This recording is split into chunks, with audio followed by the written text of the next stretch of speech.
Good day, Great Couch family. This is Stanley. And Otito. Thanks for joining us. Thanks for joining us this week. We just want to explore more on this differentiation thing that we're talking about. Yeah. Okay. And I was just thinking that, last week you asked me the question, so we're going to take that as the woman's take. This time around, I'm now asking you, right? So let's say that on this journey, I started first because of maybe frustration or whatever. Like I wanted to just say, I need to change, something. So how did that feel to you, right? Observing that process of change. Great Couch fan, how much time do we have? I know, right? How much time do we really have for this? Okay, so essentially, give you my guy's perspective, right? Specifically, when you started observing your differentiation with my family, as in your in-laws and the outlaws. To be honest, my first response was fear. Like you're losing a crutch, you're losing a handle that you've been relying on for a while. And then where is this going? And then the next thing followed the fear was anger, as in why all of a sudden, what's all this all of a sudden, and I don't know, as in I'm not sure when the switch took around. We normally talk about, okay, listen, we want to head in the same direction, right? And I had to keep thinking, okay, is my anger and my fear, is it taking me where I want to go? So one of my own values is that I don't want to live a life of regret. I want to look back and say, okay, listen, I lived a life and not have any regrets. This is one of like the values that at least I tell myself that I have. And so I feel that this constant, passive aggressive, because that's my modus operandi, passive aggressive wasn't really working.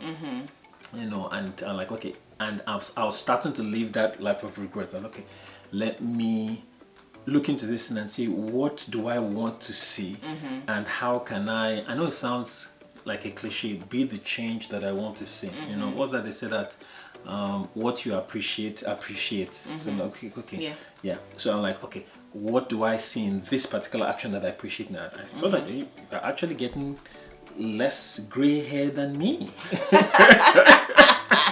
Yes, I mean, I can say it, and I'm like, okay, this so thing, what was causing your gray hair? the stress of Of what? being two people, in honesty, one person to my family, and then my extended family, and another person at home to you, and the dissonance was causing some grays. We can leave work alone and we can leave at the other side. It's work. Don't come and be saying it's another thing. It's work. Is it me getting gray or you getting gray? Okay, don't be angry. So let me differentiate. So that was that. Okay, this is actually working for this person. And you're like, okay, let me give it a shot. Let me try. Let me not take it personal. Let me be the change that I want to see. So little thing that happened, and okay, I'm not powerless. I have agency to make some changes. So okay, let me make these changes and see. And it started with telling my immediate family, like, okay, this is how I want to run things, and let's see where it goes from there. That was a difficult conversation to have, with them, because everything was like pointing to, she's the one making you do. I'm like, no, that this is something that I want to see. At least I think not be afraid of making a mistake, as in, let's give this a shot. You guys go with me, roll, but this is what I want to do. And I think I remember that was the time that I actually remember telling one of my family that no secrets, that whatever you tell me, just know that Otito is going to hear, and I won't say vice versa, but I already know that.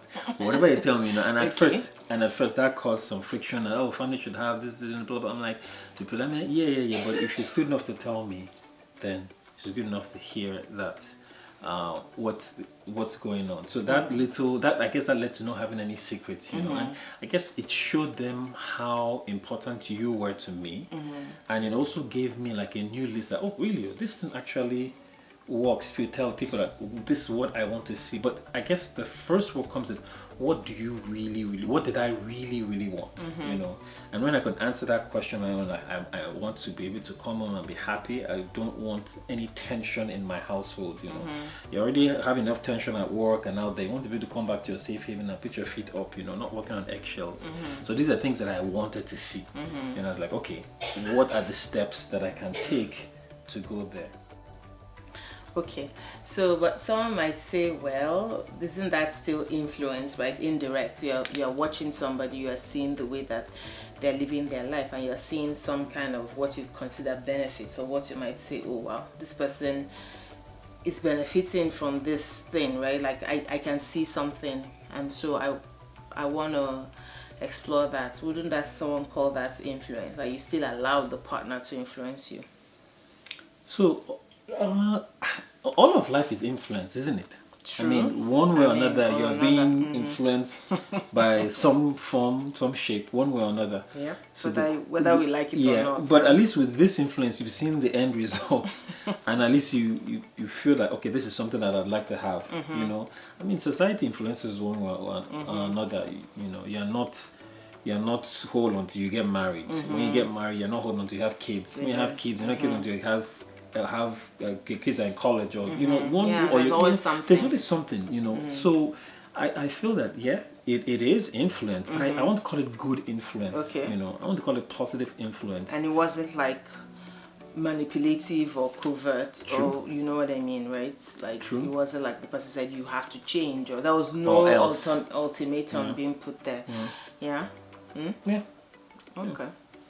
So to the person I said, yes, it is influence, and perhaps we can let our significant others influence us without the fear of losing ourselves. You know, which is the differentiation that we're talking about. Yeah. Really. So it's like a full circle. True talk. Yeah, I agree. I mean, I know that there are certain things too that over the years have influenced. Like I want this, right?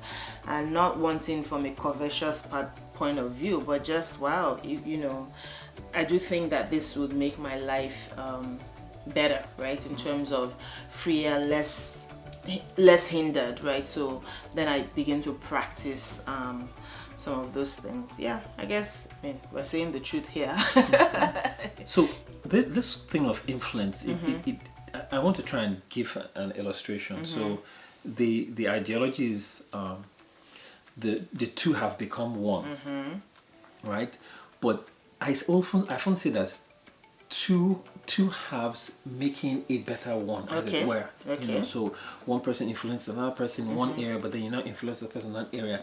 I really believe that that's the secret sauce in certain marriage, that you are not afraid to be influenced, and you are also not afraid to give your own influence. You know, you'll be received. I think that's really the mystery here, as in the two have become one, but a better version of each one. Each one, yeah, okay.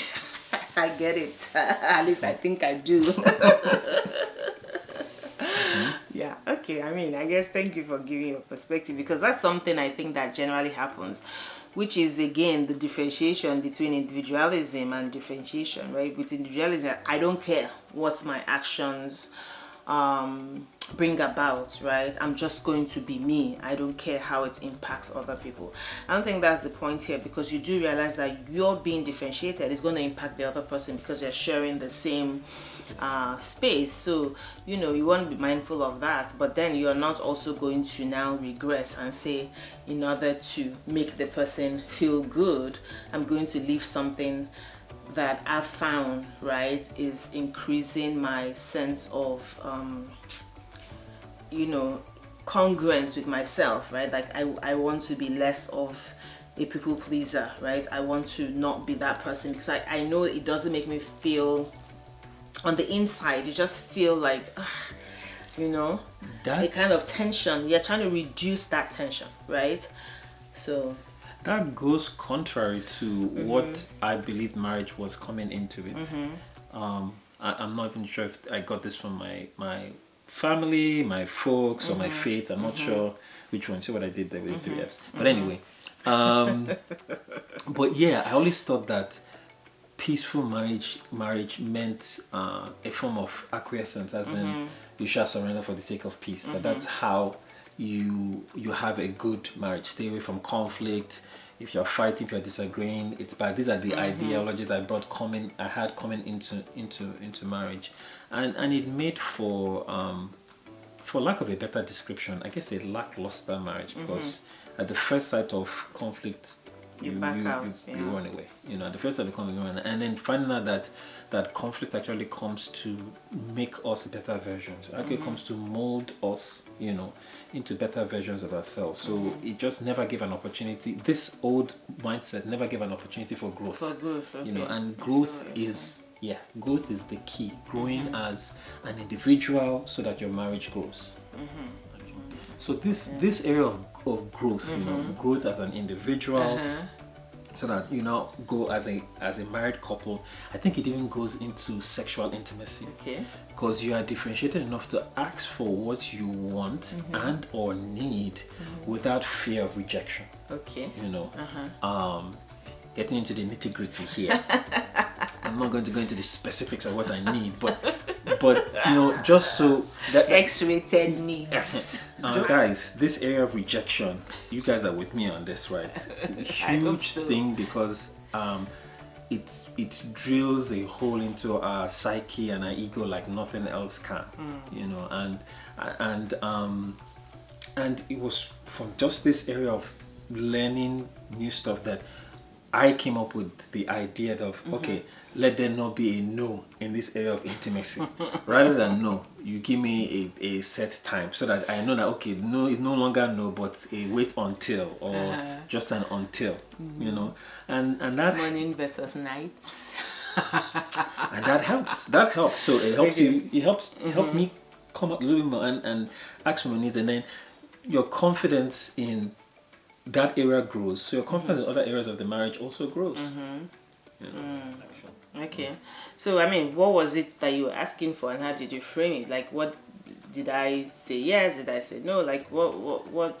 So I was asking for intimacy. I was asking for sex, and I can't remember at the time that you weren't ready or something was going on with work. I can't remember the specifics of. I traveled and come back, honey. Okay, that's what happened. She had traveled and she had come back, and rather than say no, I was like, hey, listen, let me have an appointed time that you'll be ready for me, and me myself I can go and get ready. I think it was no, if I remember, you were like, hey, I know you're just coming back, and you know I don't have, like, I'm ready whenever you are, but just in case you're not ready, there's this something that I learned. What do you think about it? Right? I think that's how that happened, and I was like, oh, what is it? Curiosity. I'm happy you remember the specifics, because some of us are results oriented.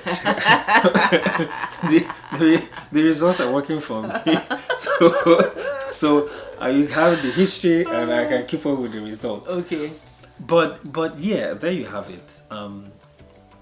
It has worked wonders for us, and it's not a stop process. It's not a one-stop process.